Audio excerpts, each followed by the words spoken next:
Physical interaction చేశాను కానీ media మిత్రులతోటి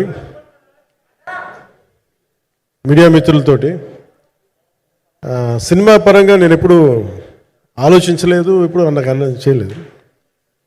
first time మొదటిసారి నేను ఎప్పుడు కొంచెం మొహమాట పడతాను మాట్లాడటానికి సినిమాకి సంబంధించినంత వరకు. ఇక్కడ సినిమాని ఎలా ప్రమోట్ చేసుకోవాలో నాకు తెలియదు.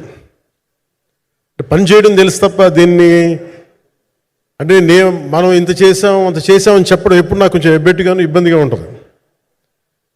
ఇంకా నేను చాలా యాక్సిడెంటల్ యాక్టర్ అండ్ ఇంకా గత్యంతరం లేక టెక్నీషియన్ అయిన వాడిని. నాకు నచ్చే సన్నివేశాలు, నచ్చే సినిమాలు చేసుకోవడానికి ఆ పరిస్థితుల్లో ఇది నా మొదటి ఇంటరాక్షన్. ఇది నా కూర్చోండి.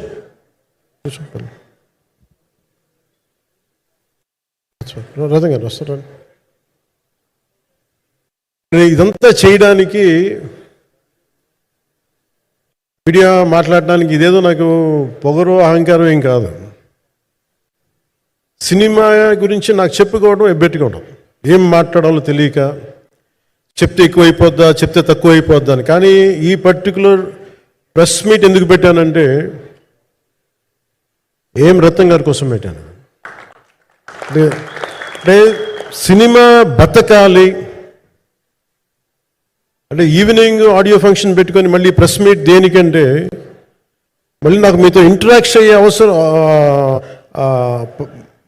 ఫంక్షన్ తర్వాత ఉండకపోవచ్చేమో అని చెప్పేసి అదొకటి మేజర్ ఒక ఇది కన్సర్న్. అదొకటి.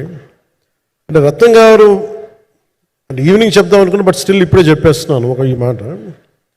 త్రివిక్రమ్ గారు రాసిన ఒక డైలాగు అజ్ఞాతవాసిలో, ఒక చిన్నపాటి సౌకర్యం కోసం, ఇక్కడ మీరు కూర్చున్న ఒక చిన్నపాటి కుర్చీ కోసం ఒక యుద్ధమే చేయాల్సి వస్తుంది.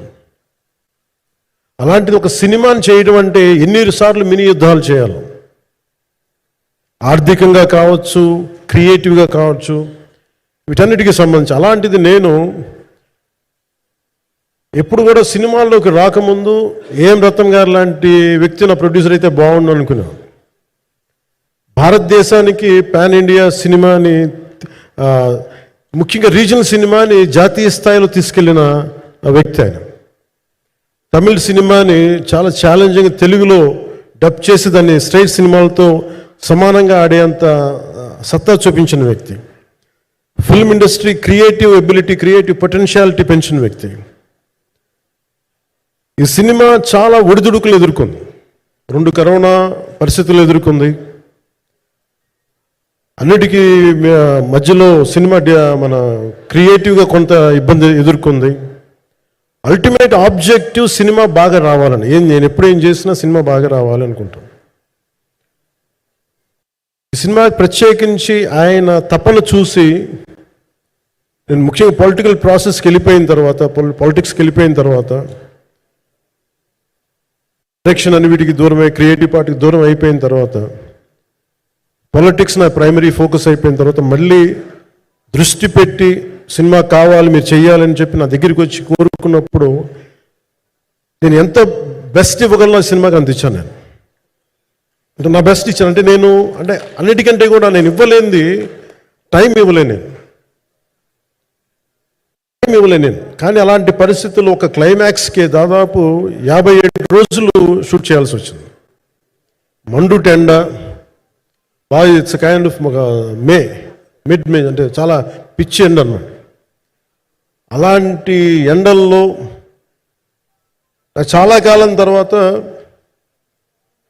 నాకు మార్షల్ ఆర్ట్స్, నేను ఎప్పుడో నేర్చుకున్న మార్షల్ ఆర్ట్స్, ఒక ఎస్క్రీమా కానీ, ఊషు కానీ, నేను నేర్చుకున్న సెల్ఫ్ డిఫెన్స్ టెక్నిక్స్ కానీ, యుఎస్లో నేను ఒక వర్క్షాప్ చేసిన జీత్ కండో ఇవి కానీ, ఇవన్నీ ఈ సినిమాకి నాకు పనికి వచ్చినాయి. నాకు వీళ్ళతో డిఫరెంట్ కొరియోగ్రాఫర్స్తో కూర్చొని ప్రత్యేకించి క్లైమాక్స్ పార్ట్ ఇది అందరికీ ఇన్స్పైర్ చేసింది.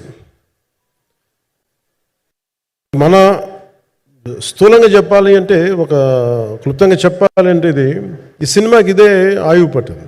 ఈ ఫస్ట్ పార్ట్కి ఎక్కడ కొల్లూరు నుంచి మన కృష్ణానది తీరం కొల్లూరు, విజయవాడ సమీపంలో ఉన్న కొల్లూరు ప్రాంతం నుంచి దొరికిన ఒక కోహినూరు వజ్రం నుంచి అది ఎటు మన గోల్కొండ రాజుల దాకా వచ్చింది, మన హైదరాబాద్ సుల్తాన్ల దాకా ఎలా వచ్చింది, దీని ట్రావెల్ ఇటు వెళ్ళింది. ఇవన్నీ జరిగినప్పుడు దీని నేపథ్యంలో జరిగే కథ ఇది. ముఖ్యంగా ఈ ఫౌండేషనల్ వర్క్ చేసిన వ్యక్తి క్రిష్ జాగర్లమూడి గారు చాలా హై కాన్సెప్ట్తో పట్టుకొచ్చారు దీన్ని. ఆయనను రత్నం గారి నా దగ్గరికి వచ్చినప్పుడు చాలా బాగా నచ్చి వెంటనే చేశాను. చేసిన తర్వాత ఒక్కొక్కటి కరోనా నిజంగా ఇంపాక్ట్ వచ్చింది. అంటే ఎలా ఉండదంటే, ఎంత హార్డ్గా ఉండదంటే ఇండస్ట్రీ, అది ఎవరిని తప్పు పట్టలేం. ఒకప్పుడు ఆయన వెంట చుట్టిన నిర్మాతలు, ఆయన వెంట తిరిగిన డిస్ట్రిబ్యూటర్స్, హీరోస్, అందరికి అలాంటి వాళ్ళకి ఒక నిర్మాతగా ఆయన తపన పడుతుంటే నాకు అంటే ఆయన కోసం ఖుషి తీస్తున్నప్పుడు కానీ ఆయనతోటి ఎంత సౌకర్యం ఇచ్చారంటే, అసలు మాకు 1 month ముందు ప్రీ ప్రొడక్షన్ అయిపోయినాక అంత సౌకర్యాన్ని ఇచ్చారు. నేను కంపోజ్ చేసిన యాక్షన్ సీక్వెన్సెస్ కానీ ఫైట్స్ కానీ ఖుషీకి నాకు ఆల్రెడీ ఒక 1 month 1.5 month థియేటర్ నాకు ఇచ్చేసి, మన సురేష్ ఎఫెక్ట్స్ థియేటర్ మొత్తం ఇచ్చి నాకు అంత లగ్జరీ ఇచ్చిన వ్యక్తి ఆయన నలిగిపోతుంటే నాకు నిజంగా చాలా బాధేస్తుంది. ఒకసారి it is not about money, it's not about success, it's about standing by whom you trust, who stood for the people and who stood for the industry. నాకు ఎందుకు ఇది మీతో పంచుకోవాలనిపించింది. సినిమా ఎంత విజయం ఇది నాకు నిజంగా తెలియదు, ఎందుకంటే నేను ఇట్లా అనుకోవచ్చు ఇంకోలా, కానీ ఒక్కటి మటుకు చాలా సిన్సియర్గా చెప్పగలను. Krish came out with very good concept, చాలా హై కాన్సెప్ట్ పట్టుకొచ్చారు. కొంత వ్యక్తిగత కారణాలు, కొన్ని ప్రొఫెషనల్ కారణాలు ఆయన ప్రాజెక్టుకి బయటికి వెళ్ళినా కానీ దీన్ని ఫౌండేషనల్ వర్క్ చేసిన క్రిష్ గారికి మనస్ఫూర్తిగా నా హృదయపూర్వక ధన్యవాదాలు తెలియజేస్తాను మా అందరితో.